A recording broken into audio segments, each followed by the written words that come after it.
What is up, you guys? Teller checking in for the recap of UFC Singapore.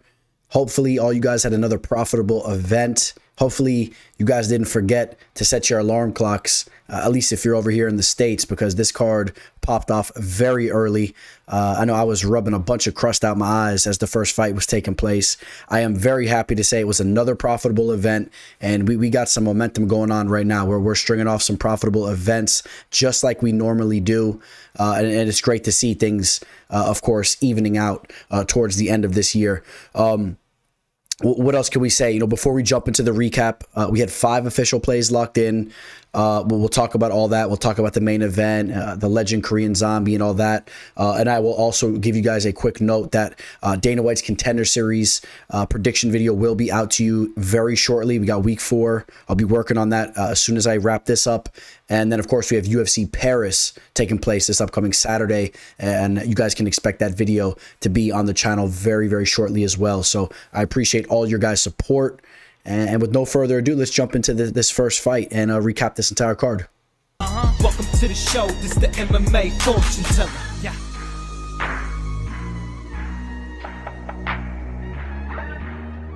The MMA fortune teller. The teller. So kicking things off, which took place roughly, I think it was like 5 a.m. Eastern time zone when Sang-Woo Choi, the Korean, took on Jarno Arens. Unfortunately for Arens, that's 2 losses now in the UFC. He's 0-2. I still think he's a decent fighter, but he needs to get some things together, obviously. I mean, you got to go out there and get the job done here. This was a huge fight for him. He took 1 of the 3 rounds. I believe it was the second round. It wasn't enough, though. And we know that Choi is a talented fighter when he could put it all together. A talented striker. He's very tough and did enough to get the job done there. Nothing targeted on my end as far as betting wise went. There was just too many question marks in regards to Choi, so I stayed away from that. You know, in the next fight, did I think that Na Liang was going to win that fight there? Nah. All right, you guys knew I was on JJ Aldrich. It was a very high line, though. Na Liang is a very fun fighter to watch. She's really tenacious. She comes out there and tries to make things wild, and she did that in this fight as well. Eventually, though, she was broke down and finished by JJ Aldrich there in the second round, right at the end of the second round. And, you know, Na Liang at one point in time got on top of JJ Aldrich. She was pushing the pace with the wrestling and whatnot. She's sloppy, though, and she's very prone to being finished, especially when you're talking about her facing, you know, decently talented fighters, not just, you know, some lower level fighter or, you know, early on in her career. So it's obviously a different ball game when you're fighting in the UFC. All right. And then, you know, speaking of, you know, fighting in the UFC against higher level competition, you know, I'm starting to turn my back on this dude here, Yusaku Kinoshita. The loses to Billy Goff. I had 2 official plays locked in on Kinoshita here. I had 2 separate 1-unit plays. I had him straight up on the money line, right around -135, and I also had a prop on him to win this fight via KO/TKO at +190. I really saw some signs on tape that pointed towards the direction of Kinoshita getting a knockout on Billy Goff. Billy Goff is very prone to taking damage early on in his fights. He's 8-2 now, or I believe he might be 9-2 after the victory. But Billy Goff has shown to be very, very tough and very game, and he did in this fight what he basically did, you know, on his fight on Dana White's Contender Series, weather the early storm and then land his own damage, and he gets the finish on Kinoshita there. So we lose 2 units on the first 2 plays of the night, but if you really take it into context, just 2 units of loss there, and I stand behind those plays. And speaking of some losses, we had some early turbulence on this card. I had a 3-unit parlay. All right, the first leg was Rolando Bedoya to defeat Kenan Song. Goes out there, takes the first round, and then drops the next 2 rounds there. Song was coming into this fight with 2 losses in a row via knockout TKO. Bedoya, to me, showed to be a gamer in his UFC debut against Chaos Williams. Lost that fight via split decision. I thought he should have went out there, or would have went out there and handled business if this fight would have went to a decision, or I thought he might have been live for that knockout if he could have touched Song's chin. And you know, not really impressed with the way he wrapped that fight up, and we lose a 3-unit parlay right off the rip, and you know the second leg of that parlay obviously is going to come through in a major way. So that was what it was. We'll talk about that here in a second. And besides those two losses that we just talked about, we absolutely slammed this card. Let's be clear there. We basically picked every other fight correct on this card. So Chidi Njokuani loses to Michal Oleksiejczuk. You guys know I was on Oleksiejczuk here. I like the striking that I've seen from him. How about him finishing this fight down on the mat, right? I think he was raining some nasty ground and pound as well in that fight there against Chidi. Chidi is a very talented fighter, can get off to a little bit of a slow start at times, while on the other hand, Oleksiejczuk's just a Terminator, and he landed some big shots on the feet as well, and I like what I've been seeing from Oleksiejczuk down there in the middleweight division. I really, that's a big victory for him. He's solidifying himself as a contender in the middleweight division. When you go out there and finish Chidi like that, all right, and then we had Garrett Armfield finishing Kazama. You guys know I wasn't too high on Kazama. Garrett Armfield has to prove more to me, but that was a big step towards that direction. A huge finish over Kazama. Looked very good there, and we'll see what's next for him in the bantamweight division.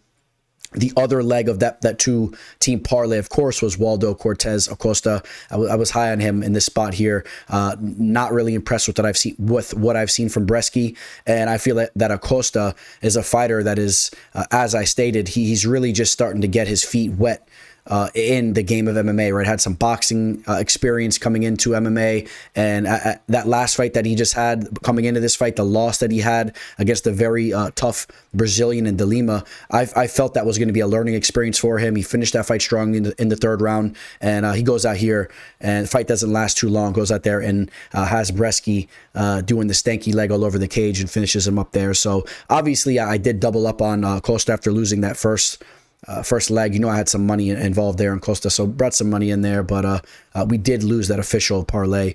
Junior Tafa goes out there, starches Porker very early on, and you guys know I was high. I've been high on Junior Tafa, but he disappointed me in a major way with that UFC debut, not being able to stuff the takedown. I almost had an official play in him, but I just couldn't do it. I couldn't pull the trigger. I was worried that he might have got sloppy again, looking for that knockout, and would have started to trip over his shoelaces, and Porker could have got on top of him. So I did avoid that, but you guys know we were on Tafa as far as the pick went, and a big first win for Junior Tafa there. He is a talented striker. Okay, as soon as he figures out how to consistently stuff takedowns and use his footwork properly, he's going to give a lot of guys problems early on. He's going to knock a lot of guys out in the UFC. All right. We had a big play, my biggest play of the card here. 5-unit play on Aaron Blanchfield to grab that at -145 over Telia Santos. I know a lot of you guys were high on Santos here coming into this fight. Santos looked good in the first round. She definitely gave Blanchfield a serious test. But you guys know I am high on this girl, Blanchfield. I think that she's as game as it comes. I mean, look at the way that she finished this fight up. She's very tough. She's durable. She's consistent with the wrestling, continuously pushing the pace with the grappling. She's aggressive on the feet, and she took those later 2 rounds, and she cashed for me. So I know it wasn't as pretty maybe as I would have liked it to be, but or would have liked it to have been. But Blanchfield is the truth, and I'm still very high on her. A lot of you guys have been asking me, what do I think about her now? I'm high on her. She gets her hand raised once again. She puts money in my pocket. She is very tough, and she's extremely young. All right, so she's only going to continue to look better and better. The biggest play on the card there cashes. Rinya Nakamura goes out there and uses his wrestling to play around with Fernie Garcia. That's the last we'll be seeing of Garcia in the UFC. And Nakamura is a very, very promising prospect in the bantamweight division. I'm very excited to see what's next for him. Another rising star representing Japanese mixed martial arts. Okay, Giga Chikaze comes back after a long layoff. Had an injury and whatnot, and throws his name right into the mix of the best fighters in the featherweight division, right? Maybe another win or two, and he's up there barking towards the title once again. So looked very good in this fight. A little bit of a slow start, and then he picked things up and really picked Bruce Leroy apart there, if you ask me, especially towards the later half of the fight.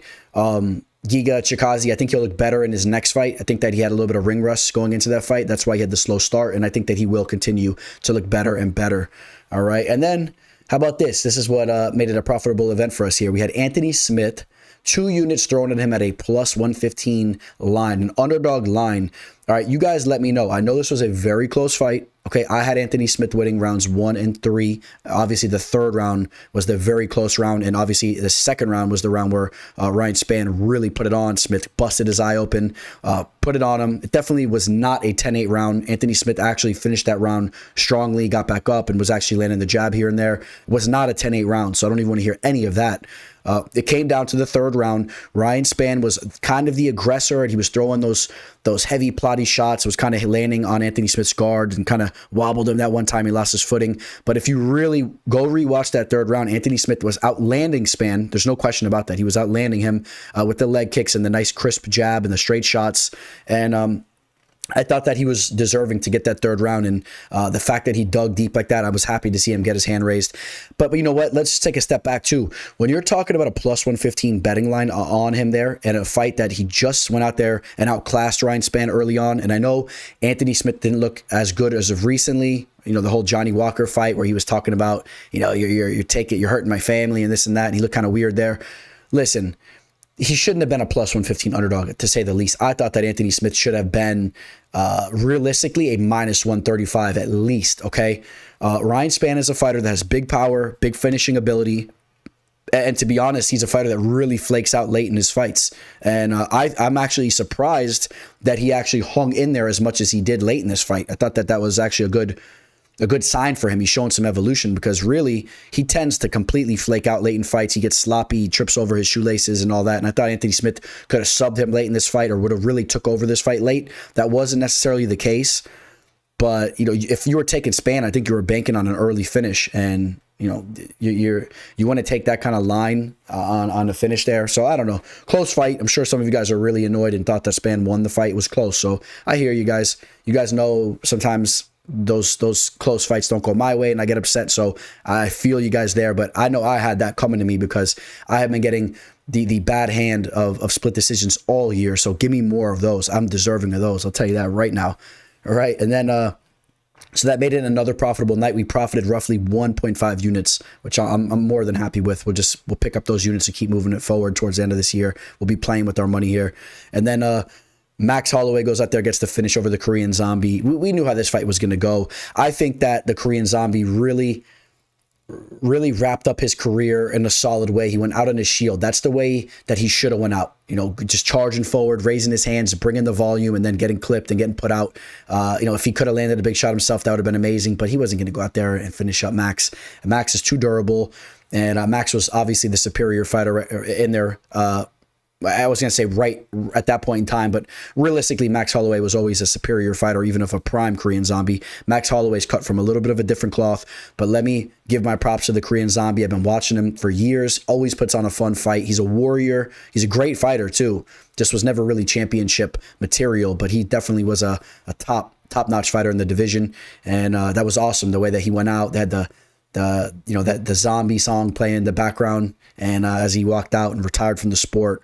And I thought that was really, really a cool sight to see. So shout out to the Korean Zombie there. And Max Holloway obviously had a heavy heart going into this fight as well with what's going on in Hawaii. And Holloway, remember, the only guy that's defeating Holloway right now is Volkanovski. So I think that Holloway should bump up to the lightweight division possibly, or I don't know. I want to see some big fights with Max Holloway. That's what he should be barking for, some huge fights right now. So, you know, we'll see what's next for him. I really believe that he should be looking to stir some things up, man, because he has a big name right now. He could take his name to another level right now. He could become a huge star, not just in the sport of MMA, but you know what I'm trying to say? Like, he should look to take his name to another level, like we've seen guys do over the last couple of years. Of course, McGregor's a different story, but like Nate Diaz has done, guys like that, you know, guys that have been putting work for a long time, and then start to get those big paychecks and look to build a brand off your name even more so, because Holloway has that type of ability. All right, so another profitable event. We wrap that up. What else can I say, man? Hope you guys all did well. Catch me on all my social media, please. It's all scrolling below. Like this video.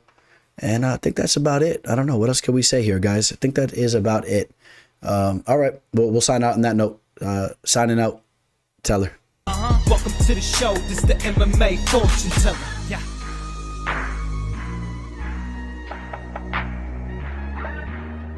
The MMA fortune teller. The teller.